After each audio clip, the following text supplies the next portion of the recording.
have how many children? 3. How many boys? 1 boy and 2 girls. 2 girls. Yeah. And you're giving them the best of education? Well, they're having the best of education. My both parents, they didn't see the 4 walls of any secondary school because obviously my father came from, the story I was told, was that his own father was rich, but he lost his father at the age of 4. So by the time it was time for him to go to school, all those wealth were gone. So his mother had to rear goat, to see him through primary school. But there's so much goat he can rear to pay for a secondary school education. So he wasn't able to go to a secondary school. He started teaching and went to St. Luke's Teacher Training College. And then from there, he took a GC at home, O-level, A-levels, and then AIB exams. So my mom also went to a modern school.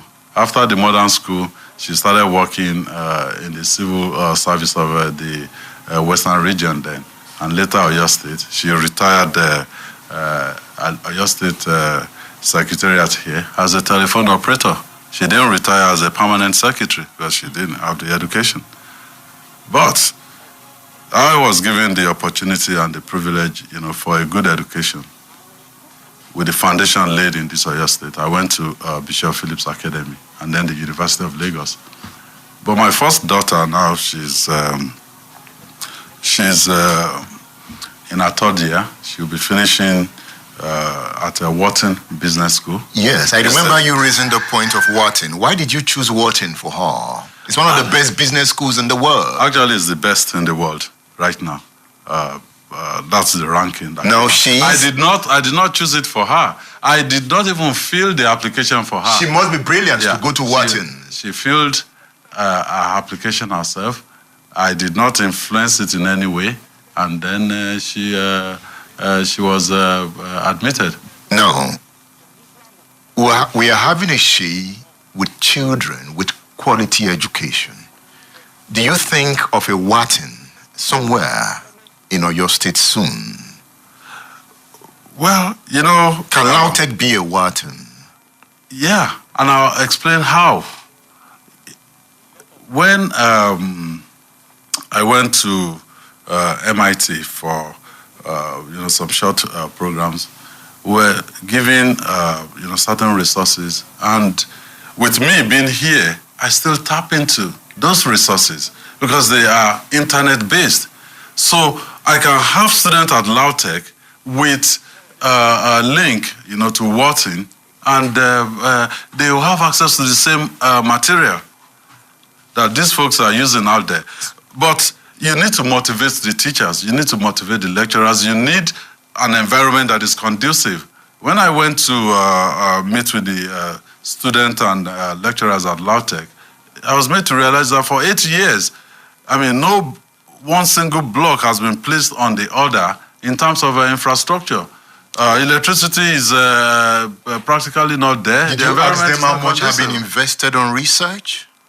At LAUTECH. They're not paying the lecturers.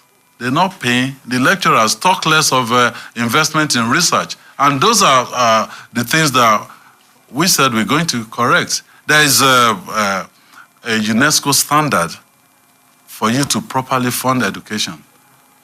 It's right around 20% of your budget. But we're doing like 5% right now. And what I've said to the people of Oyo State is our first budget will have 10% of that budget dedicated to education. The same thing with the healthcare system. The World Health Organization has given us a standard also. You need to put certain percentage of your budget towards healthcare. Whenever I drive through Adeoyo Hospital on Ring Road, I ask the question, who is responsible for this failure? And who will fix this place in the interest of the people? What are you promising? Well, first we will fund healthcare adequately. People have asked me where are you going to get this money from? And I said, look, we will utilize as much as possible public-private partnership deals. You know, we will ensure that the percentage of the budget recommended by World Health Organization, you know, we ensure that we push towards that number. What will you do to that Adeoyo on Ring Road? Well, Adeoyo on Ring Road, I think one of the things that we've discussed, you know, at our strategy session is we will have them get an independent board. You know, you have Oyo State Health Management Board. Yeah. But those individual hospitals, we will have them, you know, they will have their own board, independent and able to do certain things, you know, within their mandate. With that, they don't need to bring everything, you know, to the State Health Management Board. And they can also raise money, you know, by themselves. They can adequately pull in staff. They can pay the doctors, you know, a little bit better. The reason I'm asking this question, because you want to do a lot, and by the time you do the things you want to do, health challenges will arise. Let's assume that your economic policies work. More people will have money to spend, and they will need good health care. Do they have to travel to get good health care? They don't have to travel. Actually, people travel from all over Nigeria on medical tourism. My own father passed on in India. I took him to India because, you know, we couldn't find the hospital that we believe, you know, can solve that problem for us at that particular time. So we took him to India. It was traumatic for me, you know, to fly with my father to India. And on the way back, he was in the cargo hold. You know, his body was in the cargo hold. So I actually broke down when I got to Lagos, you know, just going through that experience. And you have people travel from all over the country. So what we want to do is, if we have qualitative and functional health facilities here, we can be the tourist point for the entire country. UCH is there. Also, UCH, I think they have the branch at Secretary. You know, so if you assist them and they get sucked into the health care delivery system for the state government, I think we have the opportunity that within 4 years, we can actually earn those money that are currently being taken overseas. The program is State Affairs. Seyi Makinde, the gubernatorial candidate of the People's Democratic Party in Oyo State, is my guest. Don't go away. Seyi Makinde of the PDP is on State Affairs. Is this his time to be governor? He has been on the field. He wants to be the governor of the pace-setter state. Let me tell you why your state is a pace-setter. The University of Ibadan is the first in Nigeria, built in 1948 in Ibadan. The Cocoa House is the first skyscraper in Africa. WNTV, later NTV and now NTA Ibadan, is the first television in Africa. Does that excite you? Well, looking at our history, yes. But where we are right now, I mean, it's just appalling, really, because I think we made a wrong turn. So we need to get back on that same trajectory. Obafemi Awolowo Stadium, formerly Liberty Stadium, Ibadan, with a capacity of 35,000, is the first stadium in Nigeria. Adeoyo Maternity Teaching Hospital, Ibadan, established in 1927, is the first maternity hospital in Nigeria. BCOS Radio, Oluyole FM now, is the first state-owned FM station in Nigeria. That is the state you want to govern, a state known for the first. Yeah. Do you intend to keep it? From the Makinde's clan, I'm the first individual to have gone into business. I mean, we have always been a family of, civil servants and workers. First person to have gone into business, and I've made a success, out of it. So it's not going to be any different for Oyo State.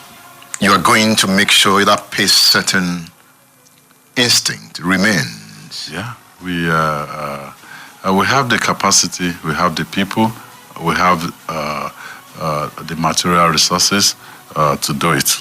We may not have enough time to look at the issues, but I just want to be reminding you, there's going to be the Lagos-Ibadan train corridor soon. Do you have a plan? Yeah, we do have a plan. And just like the advert you took just now, you already have private people, coming in there to set up estates. When I was growing up, Ibadan used to be the satellite town, of Lagos. When people leave Lagos, they come to Ibadan to relax. But we're losing that to Abeokuta right now. Ogun State, they've practically taken that over. So we need to devise a means to get people back in there to want to work and live here, or live and work elsewhere in Lagos. Are you going to take a critical look at the Dugbe business corridor and modernize it?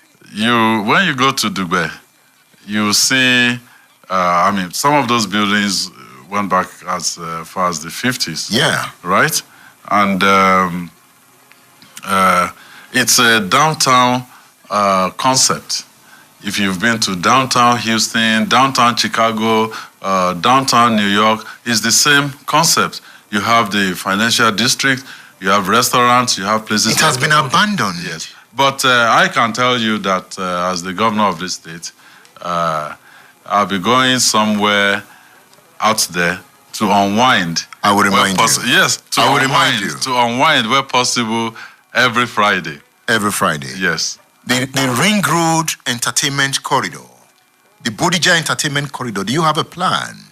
Well, they just need to, clean the place up. If you're going through Ring Road at night, can't you right make now, Ring Road look like a street in Chicago, modernize it, make it look international by all standard? It's possible. And attract entertainment from Lagos down to those corridors. It's possible,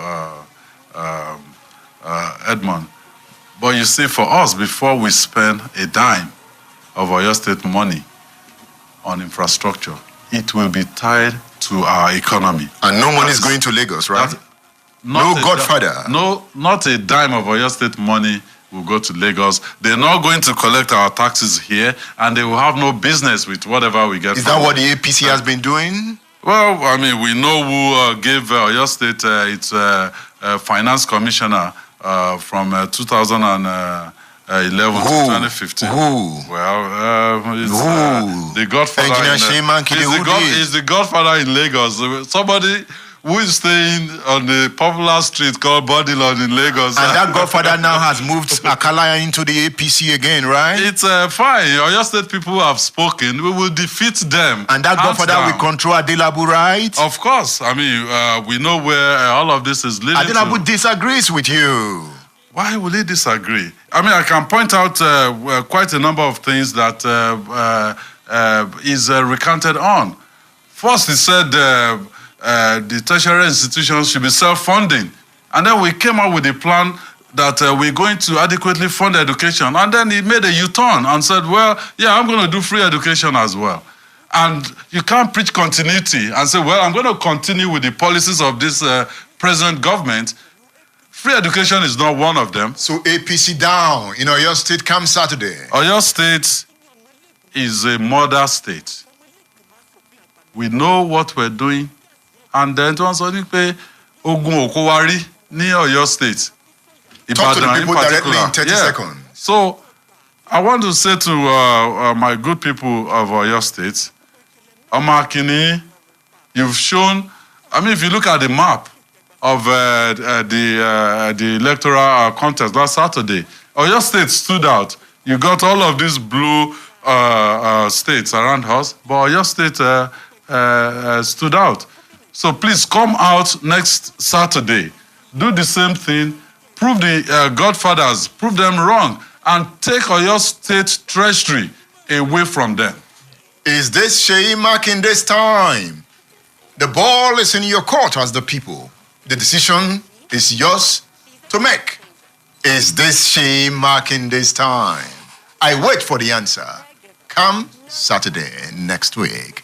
Engineer Seyi Makinde, thank you for featuring on State Affairs. Thank you so much, Edmund. It's always been a pleasure to sit with you and discuss. I am Edmund Obilo. Thank you for listening.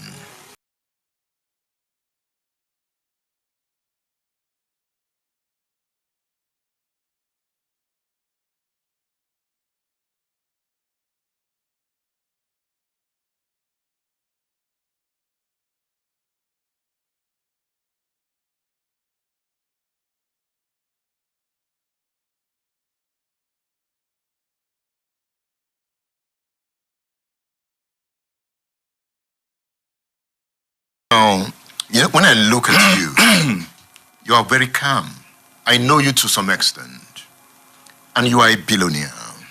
What does it take to be a billionaire? Because you look soft. And I know to be a billionaire, you must be hard inside. Are you hard inside? Well, I think I am firm with whatever I have to do. But the look on your face, you look so calm. Well, I don't know. I'm not troubled inside. You know, some people have told me that, Seyi looks soft. Are you sure he will not be oppressed when he becomes governor? But I say somehow, but he's a billionaire. Billionaires don't just emerge from anywhere. They must be hard somehow. But the truth really is I sleep well. There's nothing that will happen and I'll get agitated. I basically think if you trust God and you believe in God, whatever comes your way, you take it. Because God said that everything He does is perfect.